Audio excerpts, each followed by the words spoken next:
c'est une situation où on a besoin de combattants capables de combattre. Or, ce n'est pas le cas.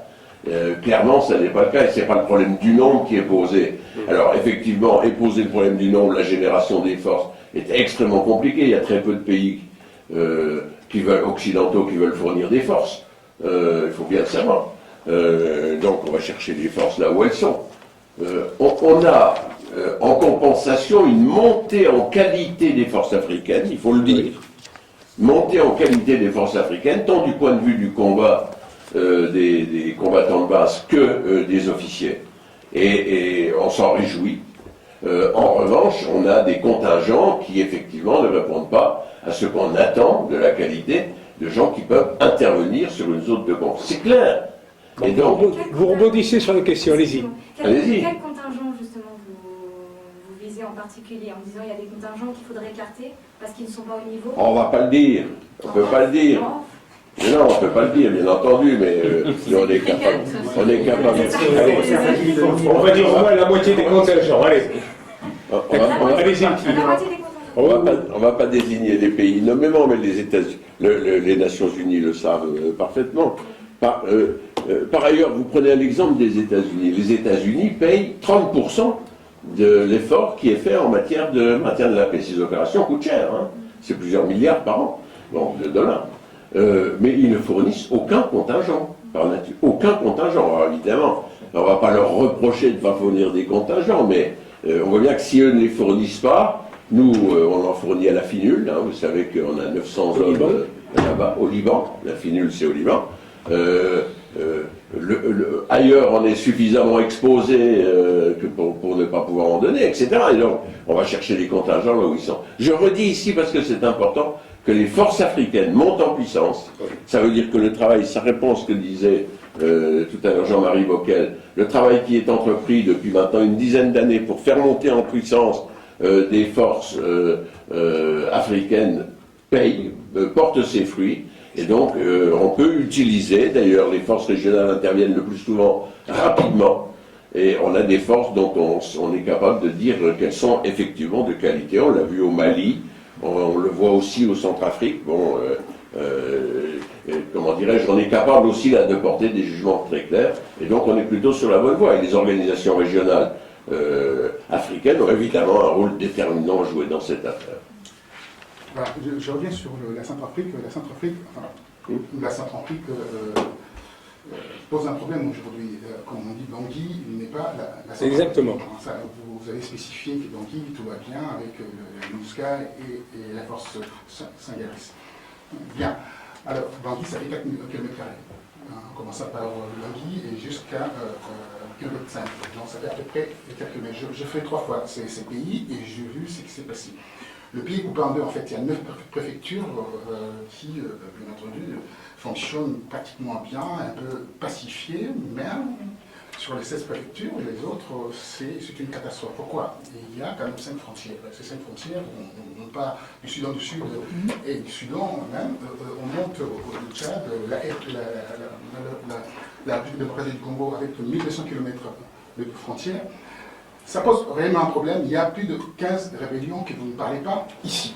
Et je suis quand même étonné du triomphalisme que vous faites aujourd'hui sur ces maintien de paix en Centrafrique. Et sur le terrain, c'est vraiment autre chose qui se passe.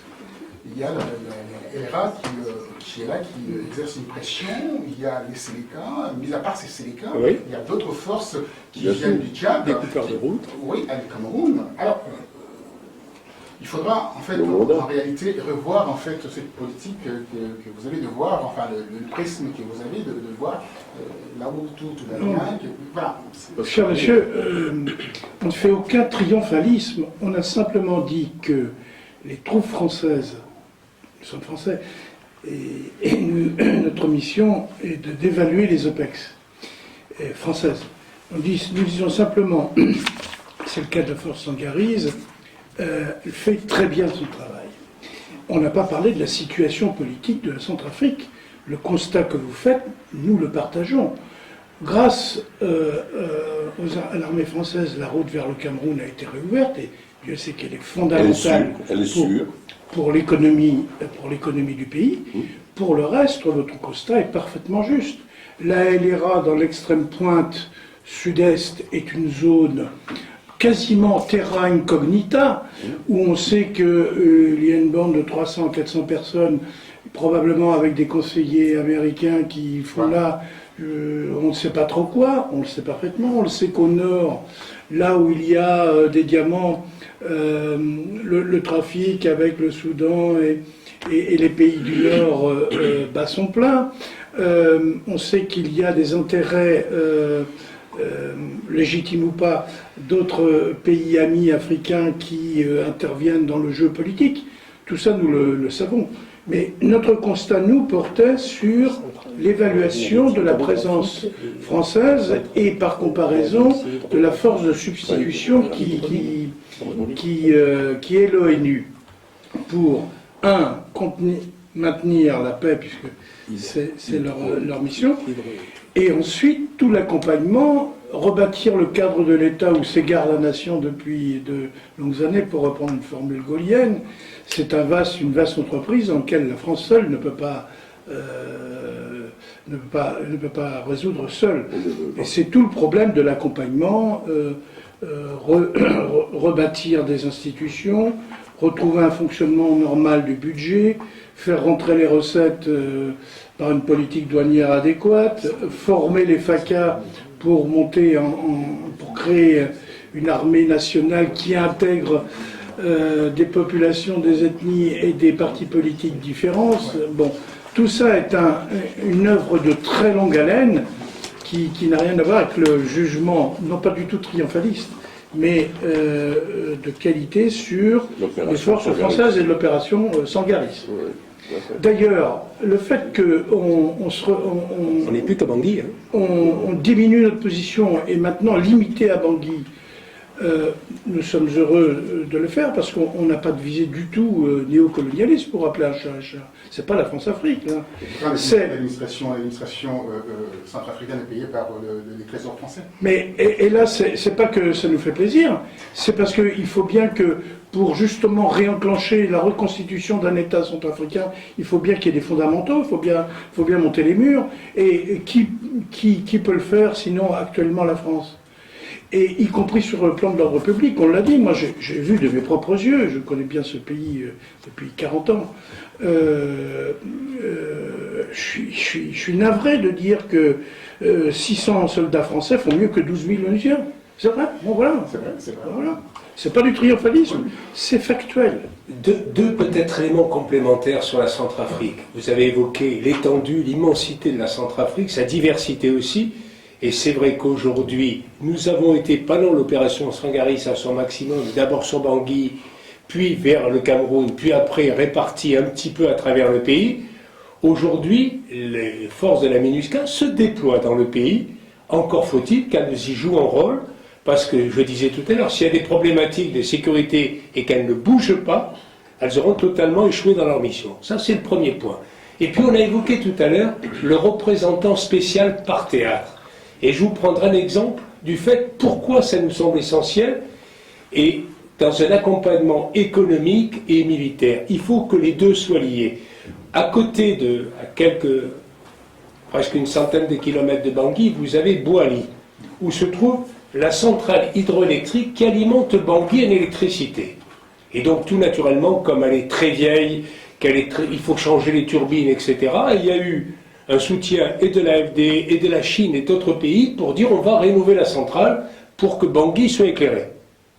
Très très bonne idée. Et donc les militaires avaient libéré la zone française de Sangaris, et donc les industriels, les ONG sont arrivés pour faire le travail à Boali. Mais il se trouve que comme il n'y a pas de coordination entre les deux, à un moment donné les militaires se sont déplacés et les coupeurs de route ou les Sénéca sont revenus. Et donc, les travaux se sont arrêtés, le matériel a été détruit ou enlevé, et aujourd'hui, il faut tout recommencer parce qu'il n'y a pas de coordination. Alors, c'est un exemple de détail, mais c'est la philosophie générale. Si on ne conduit pas les deux simultanément, on ratera le rendez-vous, et ça veut dire que l'intervention militaire n'aura servi qu'à épargner quelques vies, mais que comme derrière la reconstruction de l'État ne se fait pas et les moyens nécessaires à cette reconstruction ne seront pas au rendez-vous, eh bien il faudra certainement recommencer, ou alors on acceptera d'avoir un no man's land avec des pays souvent faillis, des gouvernements qui font ce qu'ils peuvent, des fonctionnaires qui ne sont pas payés, et donc finalement on paie 2 fois ou 3 fois. Donc il vaut mieux dès le début se donner les moyens avec cette approche globale coordonnée pour éviter qu'on y retourne dans 5 ans, dans 10 ans.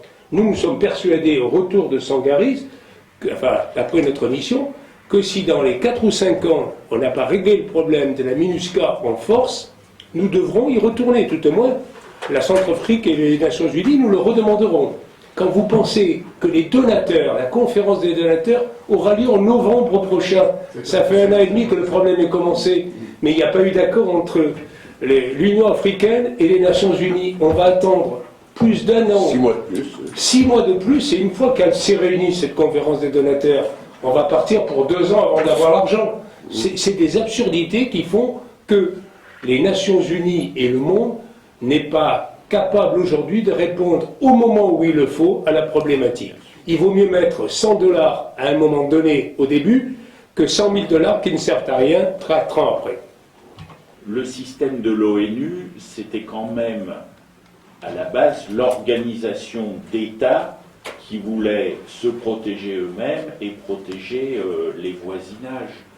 Or là, on a changé complètement et radicalement de dispositifs guerriers. Daesh, ça n'est pas un État. Ces groupes que vous évoquez sont des groupes plutôt de bandits réunis pour garder un bout de territoire ou une richesse. Et l'ONU n'est pas en capacité d'agir et de comprendre ce qui se passe. Et nous-mêmes, parfois, moi je l'ai dit au moment où nous rédigions notre rapport, nous-mêmes, il faut aussi qu'on s'adapte. Jacques Gauthier parlait du MCO, j'y ai travaillé un peu dans un rapport précédent, mais nos matériels, nos hélicoptères, ils sont bien pour l'Europe. Ça, c'est sûr que si on avait besoin d'aller du côté de la Crimée, on a des matériels tout à fait adaptés. Ils sont moins bons quand il faut aller en Afrique, voir ce qu'on a fait autour de l'Irak ou de l'Afghanistan. Donc on a une pensée nouvelle, c'est ce qu'a dit aussi Daniel Renard tout à l'heure. Il faut qu'on adapte et il faut qu'on prenne une philosophie, une pensée des interventions nouvelles. Merci.